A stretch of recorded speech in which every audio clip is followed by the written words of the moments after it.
sa liderima pričamo kako treba da upravljaju timovima, a reći ih podsjećamo kako i sami da budu dobri članovi tima. Tim top menadžera obično čine jake i iskusne osobe koje su ujedno i vrlo uspešni profesionalci. Međutim, takvi pojedinci ne postaju uspešan tim preko noći. Prema istraživanju Univerziteta Stanford, 75% timova sastavljenih od predstavnika različitih službi ne funkcioniše kako treba. Ako želite da budete bolji član tima, isprobajte ova 3 principa. Prvo, pomozite ljudima u svom timu da budu bolji, da reše neki problem. Kada započnemo dan, mi smo potpuno fokusirani na gomilu naših obaveza i retko razmišljamo kako je ostalima u timu, šta ih je sve snašlo.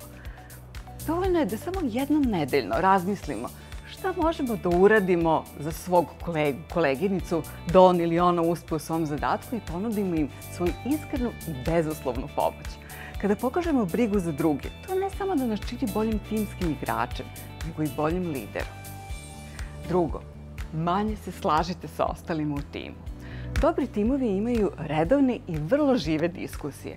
Kada imamo suprotstavljena mišljenja i znamo da ih na pravi način iskomuniciramo, to otvara prostor za inovacije, pronalaženje boljih rešenja, učenje i razvoj i pojedinaca i organizacije. Kada požurimo da se složimo o ključnim pitanjima, to znači da nam je harmonija važnija od našeg cilja.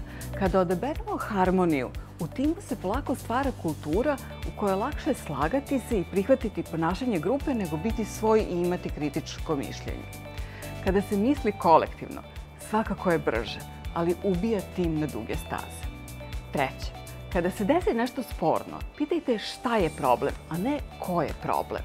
Koliko puta ste prisustvovali žučnim raspravama ko je kriv za neku grešku?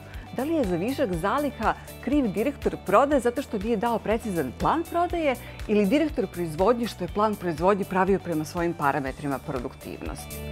Ko je kriv za lošije efekte kampanje na koju je potrošen sav budžet, prodaje ili marketing? Pitanje ko je problem nas fokusira na traženje žrtvenog jarca, što ne donosi odgovor kako možemo da ispravimo stvar. Pitanje šta je problem nas usmerava na učenje lekcija i pronalaženje rešenja.